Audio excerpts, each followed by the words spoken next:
O que era a Bastilha? A Bastilha era uma prisão localizada em Paris para onde iam os políticos e inimigos do rei francês. Um pouco mimado, na nossa opinião, mas enfim. Além de servir como prisão, era lá que ficava armazenada a pólvora, que era usado tanto para os armamentos de fogo quanto para a artilharia. E um pequeno spoiler, foi um dos motivos da população para a queda da Bastilha. Também é importante destacar que a Bastilha era um símbolo da opressão do antigo regime que acontecia na França.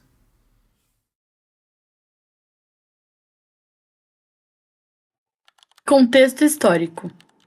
Nessa época, o país era governado pelo rei Luís XVI e passava por uma crise econômica, decorrente de elevados gastos do país, agravados ainda mais por envolvimento de conflitos no exterior. Em 1788 e 1789, a França teve colheitas ruins. O preço do alimento aumentou e muitos camponeses não tinham condições de comprá-los. E o rei nem bola para o seu povo. O resultado disso foi que a fome aumentou. A crise, aliada à divisão social em primeiro, segundo e terceiro estado no país, gerou uma extrema insatisfação popular, que mais tarde, spoiler parte 2, culminaria na queda da Bastilha.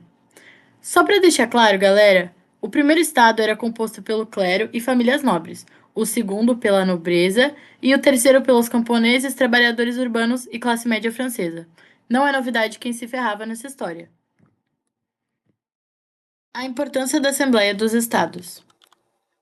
Com a pressão popular, e somente no mandato de Jacques Necker, o controlador-geral das finanças do Estado, o rei Luís XVI decidiu fazer uma Assembleia Nacional dos Estados, evento pessoal que não era realizado desde 1614.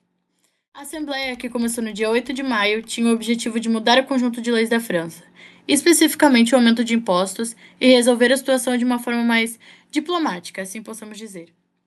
No entanto, a contagem de votos acontecia por estado e não por deputados. Em outras palavras, apesar do terceiro estado contar com mais representantes que os outros dois, nunca havia aprovação de leis mais transformadoras, já que o clero e a nobreza sempre estavam de panelinha. Resumindo o final que todos nós já sabemos, o terceiro estado fez uma pressão exigindo voto por pessoa, o rei não cedeu e ainda por cima ameaçou de acabar com os estados gerais. No final, foi decidido que só o terceiro estado sofreria aumento de impostos. Novidade, né? O juramento do jogo de Pella. Um mês depois, os representantes do terceiro estado encontraram as portas do palácio fechadas para eles, o rei expulsando o pobre como sempre. Expulsos dessa sede de reuniões em Versalhes, eles mudaram-se para o ginásio de tênis do palácio. Com isso, unidos por um espírito de rebelião, eles se fecharam nesta ala e de lá não saíram até que fosse convocada uma nova Assembleia Nacional. Notícias boas, hein? Com tanta pressão, o rei acatou a ideia e os membros do terceiro estado formaram uma milícia armada chamada Guarda Nacional. Mas como nem tudo é mil flores, o rei não queria demonstrar declínio em seu poder e com isso enviou 18 mil soldados a Versalhes, deixando a população receosa e enfurecida pela possibilidade do rei acabar com a Assembleia.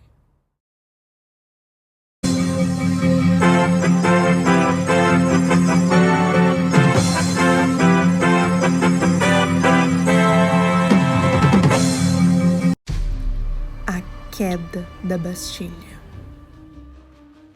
Com o fim da Assembleia, o povo parisiense passava por escassez de comida, desemprego e preços altíssimos. Tudo isso levou a população a se unir e tomar a Bastilha como forma de protesto pela situação precária em que o país se encontrava.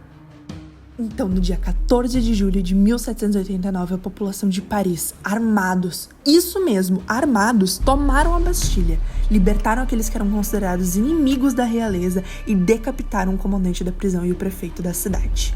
E o melhor de tudo foram que suas cabeças foram presas em mastros e levadas em uma passeata pelas ruas.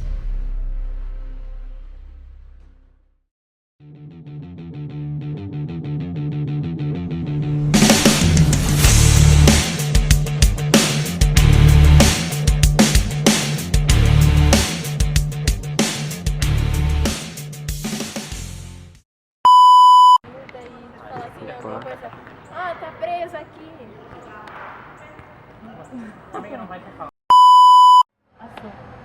Vai?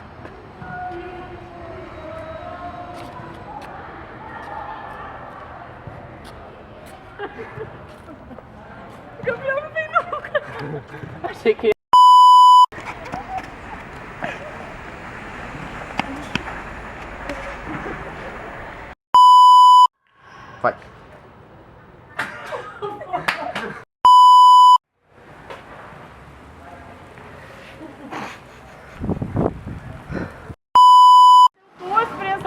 aí de cara, me deu com o peitão assim, ó. Pum!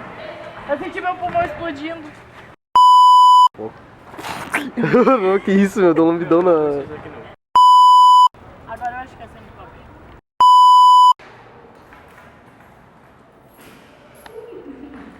Vamos outro.